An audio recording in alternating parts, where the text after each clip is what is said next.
Assalamualaikum warahmatullahi wabarakatuh. Hai teman-teman, selamat datang di channel YouTube saya. Semoga teman-teman yang mendengarkan ini selalu dalam lindungan Allah Subhanahu wa Ta'ala dan semakin banyak rezekinya. Amin ya Allah. Kita lanjut kisah Nabi Saleh alaihi salam. Nabi yang kelima. Samud adalah nama suatu suku yang oleh sementara ahli sejarah dimasukkan bagian dari bangsa Arab, dan ada pula yang menggolongkan mereka ke dalam bangsa Yahudi. Mereka bertempat tinggal di suatu dataran bernama Al-Hijr, terletak antara Hijaz dan Syam yang dahulunya termasuk jajahan dan dikuasai suku Ad yang telah habis binasa disapu angin taufan yang dikirim oleh Allah sebagai pembalasan atas pembangkangan dan pengingkaran mereka terhadap dakwah dan risalah Nabi Hud alaihi salam. Kemakmuran dan kemewahan hidup serta kekayaan alam yang dahulu dimiliki dan dinikmati oleh kaum Ad telah diwarisi oleh kaum Samud.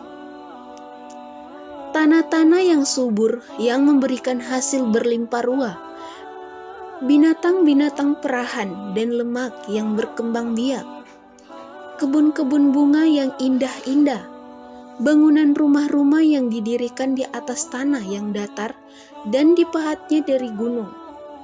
Semuanya itu menjadikan mereka hidup tentram, sejahtera dan bahagia, merasa aman dari segala gangguan alamiah, dan bahwa kemewahan hidup mereka akan kekal bagi mereka dan anak keturunan mereka.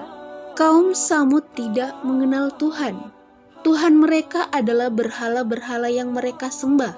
Tuhan mereka adalah berhala-berhala yang mereka sembah dan puja. Kepadanya mereka berkurban. Tempat mereka minta perlindungan dari segala bala dan musibah, dan mengharapkan kebaikan serta kebahagiaan. Mereka tidak dapat melihat atau memikirkan lebih jauh dari apa yang dapat mereka jangkau dengan panca indera. Nabi Saleh berdakwah kepada kaum Samud. Allah yang Maha Pengasih dan Maha Penyayang tidak akan membiarkan hamba-hambanya berada dalam kegelapan terus-menerus tanpa diutusnya Nabi pesuruh di sisinya untuk memberi penerangan dan memimpin mereka keluar dari jalan yang sesat ke jalan yang benar. Demikian pula Allah tidak akan menurunkan azab dan siksaan kepada suatu umat sebelum mereka diperingatkan dan diberi petunjuk olehnya dengan perantara seorang yang dipilih untuk menjadi utusan dan rasulnya. Sunnatullah ini berlaku pula kepada kaum Samud, yang kepada mereka telah diutuskan Nabi Saleh, seorang yang telah dipilihnya dari suku mereka sendiri, dari keluarga yang terpandang dan dihormati oleh kaumnya, terkenal tangkas, cerdik pandai, rendah hati, dan ramah tamah dalam pergaulan.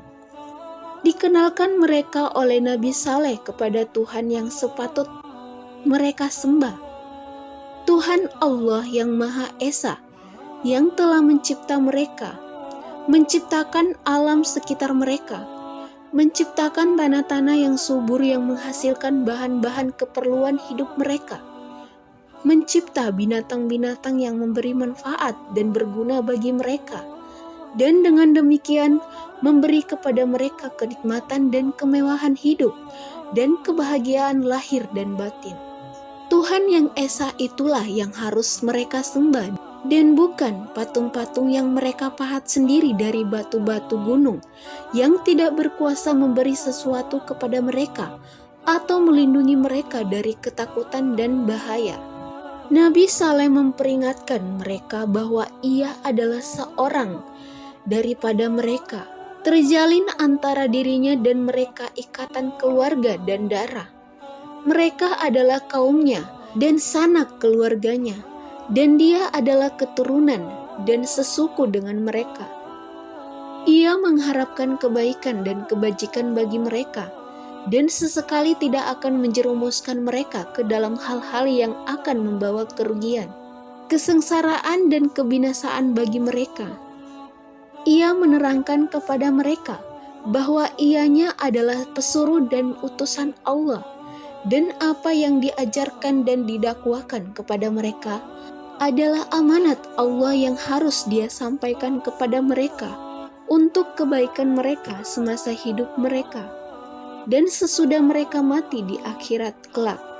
Ia mengharapkan kaumnya mempertimbangkan dan memikirkan sungguh-sungguh apa yang Ia serukan dan anjurkan, dan agar mereka segera meninggalkan persembahan kepada berhala-berhala itu dan percaya beriman kepada Allah yang Maha Esa, seraya bertaubat dan mohon ampun kepadanya atas dosa dan perbuatan syirik yang selama ini telah mereka lakukan. Allah Maha dekat kepada mereka, mendengarkan doa mereka, dan memberi ampun kepada yang salah bila dimintanya. Terperanjatlah kaum saleh mendengar seruan dan dakwanya yang bagi mereka merupakan hal yang baru, yang tidak diduga akan datang dari saudara atau anak mereka sendiri. Maka serentak ditolaklah ajakan Nabi Saleh itu, seraya berkata mereka kepadanya, "Wahai Saleh, kami mengenalmu seorang yang pandai, tangkas dan cerdas, pikiranmu tajam, dan pendapat serta semua pertimbanganmu selalu tepat pada dirimu. Pikiranmu tajam dan pendapat serta semua pertimbanganmu selalu tepat pada dirimu. Kami melihat tanda-tanda kebajikan dan sifat-sifat yang terpuji. Kami mengharapkan dari engkau sebetulnya untuk memimpikan kami menyelesaikan hal-hal yang rumit yang kami hadapi, memberi petunjuk dalam soal-soal yang gelap bagi kami, dan menjadi ikutan dan kepercayaan kami dikala kami menghadapi krisis dan kesusahan. Akan tetapi, segala harapan itu menjadi meleset, dan kepercayaan kami kepadamu tergelincir hari ini dengan tingkah lakumu dan tindak tandukmu yang menyalahi adat istiadat dan tata cara hidup kami. Apakah yang engkau serukan kepada kami? Engkau menghendaki agar kami meninggalkan persembahan kami dan nenek moyang kami, persembahan dan agama yang telah menjadi darah daging kami, menjadi sebahagian hidup kami sejak kami dilahirkan, dan tetap menjadi pegangan untuk selama-lamanya. Kami sesekali tidak akan meninggalkannya karena seruanmu, dan kami tidak akan mengikutimu yang sesat itu. Kami tidak mempercayai cerita-cerita kosongmu, bahkan meragukan kenabianmu. Kami tidak akan mendurhakai nenek moyang kami dengan meninggalkan persembahan mereka dan mengikuti jejakmu.